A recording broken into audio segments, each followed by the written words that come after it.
Alright,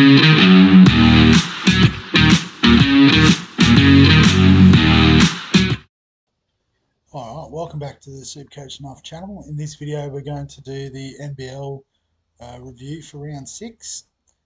So another underwhelming week for the Angry Pirates with 264 for the week, which was 11,000th overall, smack bang in the middle, top 48%, and our season rank has slipped again by another 500, so we're down to 3.7k.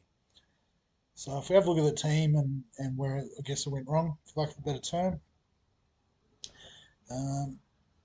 Clinton is really good as a trade-in this week with 43. McDaniel with 25, we probably made the wrong call there because we had Bannon on the bench with a 62. And Travers getting concussed early doors meant he only got -2. So even if he does get up this week, it might be worth a trade out just to cover his break even. It's not the worst, but I think we don't want to lose too much more value out of Travers this week. Bannon, he was the trade-in of the week according to Code Sports, and he's delivered there with the 62. Huck Porty with the -1, so I think another injury perhaps. I didn't get the full story on him. But again, even with how he's been going, he's worth a trade out. Olbrich not doing much for us with a 1 this week. Jackson Cartwright, we could have had Bannon as captain slightly higher, but from our on-field selections, he was the best pick, so that's worked out well.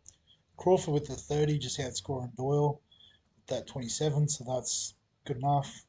And Armstrong with the 20, so I guess 2 games of 10 average, his price will start to tick up this week. So just having a look at the big trade-ins and trade-outs so far. This has been recorded on Wednesday, by the way, so there could be changes. But Travers and Huck Porty seem to be the 2 obvious trade-outs, given their negative scores.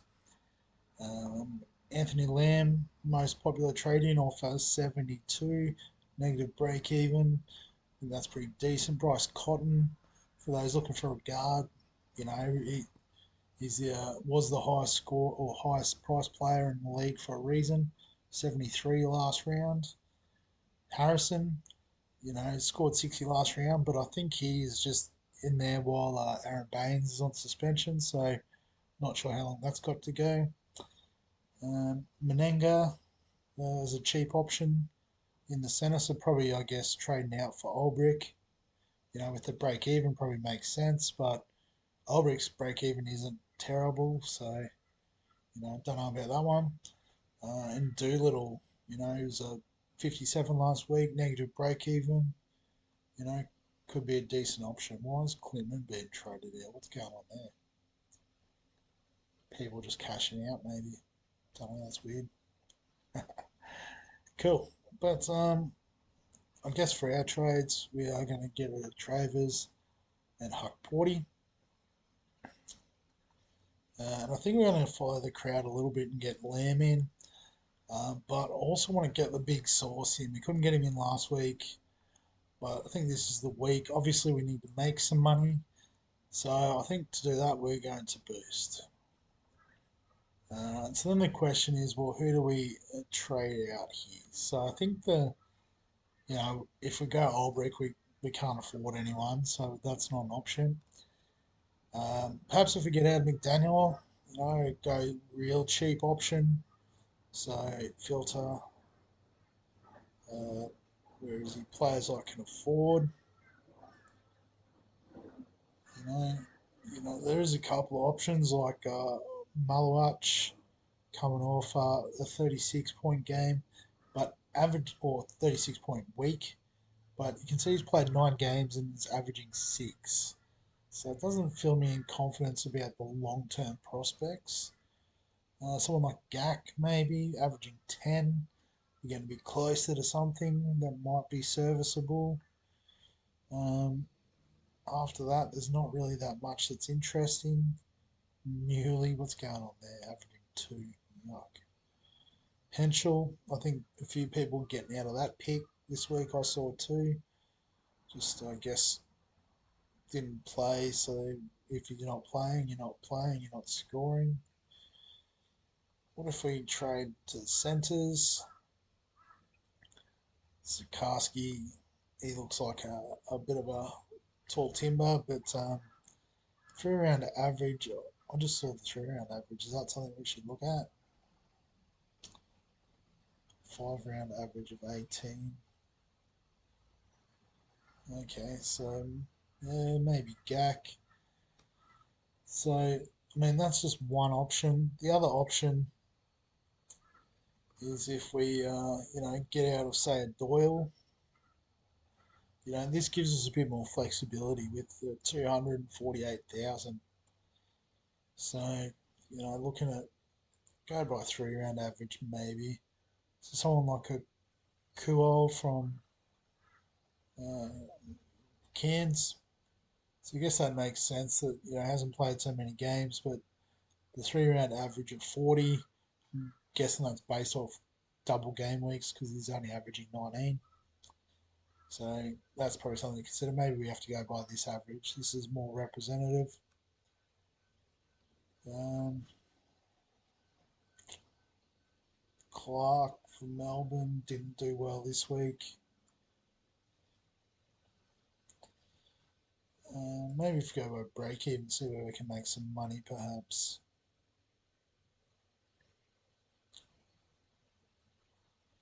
Yeah, so Norton scored 47 this week, but averages 15. Maybe in the forwards.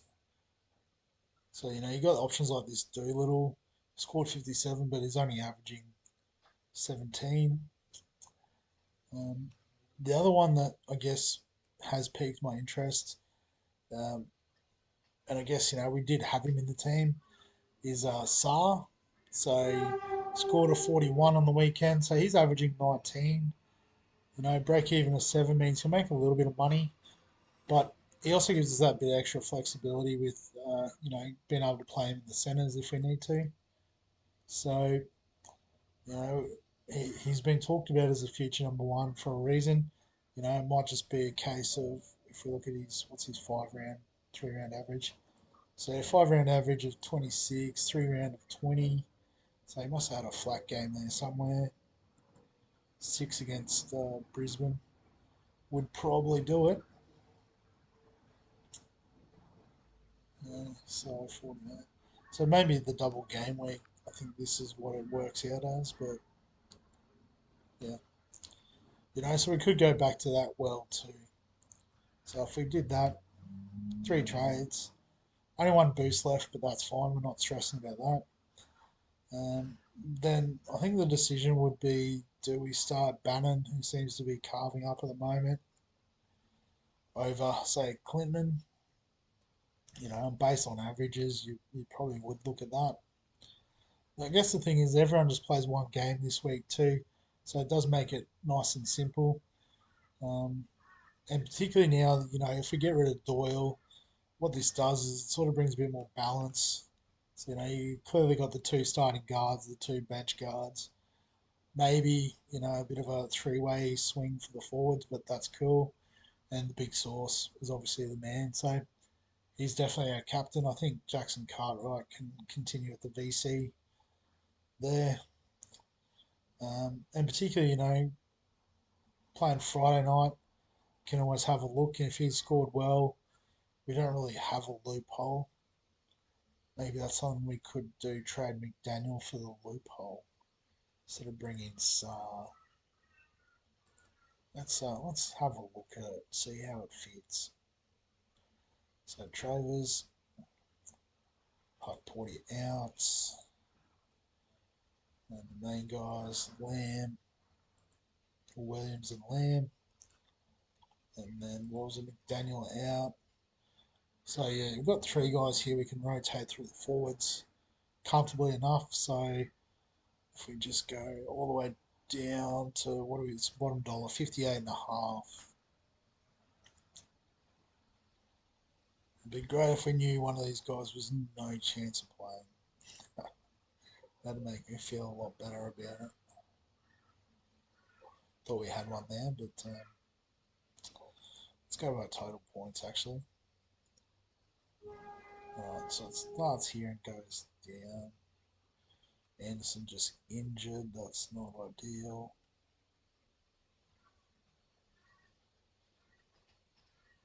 I don't know. Maybe we just pick one. Is there a forward centre? Majok, but a bit more expensive, not bottom dollar. Such. Lucas Yates, so he has played a game and got a point. Actually, I just forgot. Bench players you still get half a point for bench, don't you? Or half points. So probably using a loophole in this format is counterproductive because you're not going to score points for any emergencies anyway. Alright, bin that. The play is Doyle out. McDaniel forward.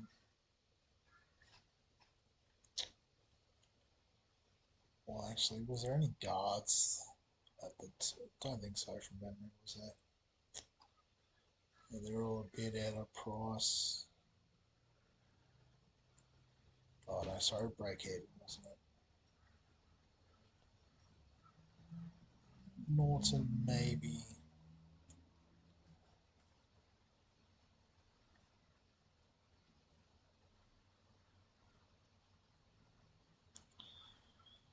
Yeah. No, I think we'll just stick to the original plan. Bring in Sar again. Alright, so just a quick reset. Bring Lamb in for sure. Probably start Bannon over Clintman this week. Captain on the big sauce. Jackson Carter, the VC. Brilliant. Cool. So I think, yeah, that's not too bad at the moment. Um, yeah, so I guess maybe future moves. Try and upgrade Olbrick where we could. You know, can swing Sar into the centre if we need to. Um, yeah, unless another sort of cheap option. So Menenga maybe might be that option. We could get on in the centres. We've got 60k, so we don't need to sweat on the break evens this week. I think Olbrick's was okay still anyway. 6 there he is. So yeah, so that might be some sort of move next week just to shore up the team. But you know, we'll take advantage of double game weeks and stuff like that. We should look forward. Yeah, so Perth the double game week. I mean, Sar's a good pick. I mean, Menenga will be good next week with Cairns on double game week. Who else? New Zealand on double game week, so we've locked in Lamb, Jackson Cartwright. Yeah, I think the team's going okay. But again, what do I know? I'll have a look at the league and how that went because I have no idea. Oh, it was on round 6 and I went past. So I got pumped by Miami's topping the table, so they obviously know what's up. See who they've gone with. Sobe, White, you know, might be an option. Had the big source, so glad we got him in. Pinder, he's been doing well all season, so might be someone we have to look at getting in.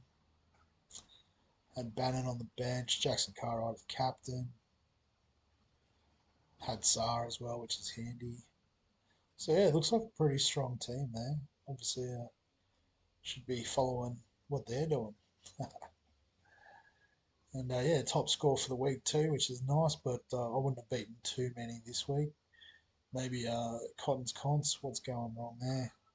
Had Huck Porty as captain. That's what's going on there. Woo. So demonking uh, YouTube, I think that is only with all 7 players, and still outscored me with all 10. That is a bit flat. I'll never profess to be an expert at NBL, just someone who is willing to talk about it, share some break evens, that sort of deal. All right, well, we might as well leave the video there. So, yeah, as always, if you've got any thoughts or comments, feel free to get them down below this video. If you're enjoying the NBL content, remember give the video a like. Subscribe to the channel for all of the fantasy content that we've got across NFL, English Premier League, BBL, some stuff sort of starting to come out with that. But other than that, thanks for watching and let's hit the outro.